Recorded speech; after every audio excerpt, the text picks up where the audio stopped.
on how to file a new case with Judicialink. First, I enter my login information.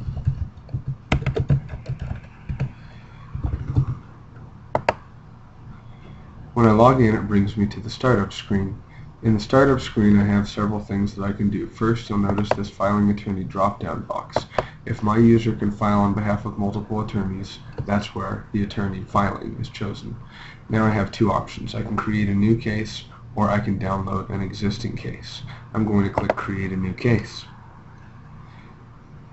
Here on the Create screen, there first is a payment warning. It warns you that payment will be taken. The fee schedule can be accessed by pushing this button. Here, if I want to change the case to another new case or to another existing case, I click here and it drops down a little menu that allows me to create another case or to go into an existing case. Here I can choose the attorney I'm filing on behalf of. Here I choose the court that I am filing in, and here I choose the credit card that I am using.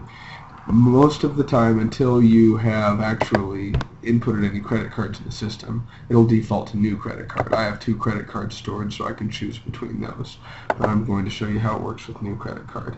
Here I enter the parties. I enter the party role. There are several roles that are available to me. I'm going to have plaintiff versus defendant, George Washington versus Abraham Lincoln.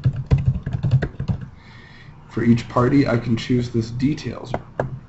This details button allows me to enter the optional address and phone and social security and federal identification number details.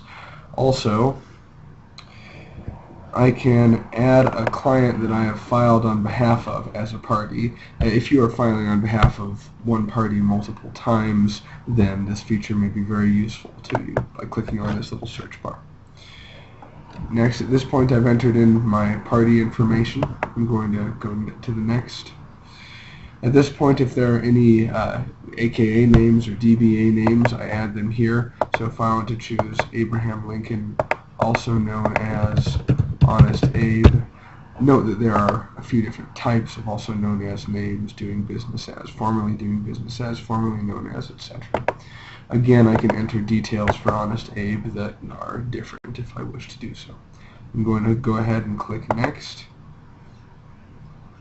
And I enter here the attorneys that I am filing for. So if there are more than one attorney on the head, then I'll add them here. If I add Thomas J. Scribner, bar number 4910. The attorneys that you add here don't necessarily have to be e-filing attorneys. They just need to be on the docket. You do need to select who they represent. Attorneys have details. You'll note that my attorney information is preloaded into here. Okay. I'm going to click Next. At this point, I choose my documents to file. I will click the Choose button in order to choose a PDF document. I'm going to go ahead and find one. Here's a PDF document. I'm going to upload that. I can add or remove as many documents as I want. So, for example, if I wanted to have a return of service with this complaint, I can add that here.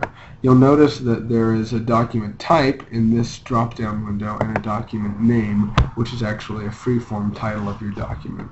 So if I wanted to call this First Return of Service of Abraham Lincoln, I could very well do so. In the meantime, I'll just keep it this way. I'm going to upload a PDF document here too as well. And this button, Create Auto Pleadings, I'll deal with it in another video. This allows you to create a PDF on the fly. Next are required details. I'm going to enter the case type, which is in this case, I'll choose a debt collection case type. Whether there's a jury demand, what the amount specified is, I'll say 100,000, and that this is a Tier 2 case. Case title, I can put an internal case number on here. It's optional. For the service details, I'm going to choose that Abraham Lincoln was served on November 27th, and I served Abraham Lincoln, and I can choose the service received by someone else. Here on the review screen, I'm allowed to review everything, enter my payment details, and I can press this button to submit now.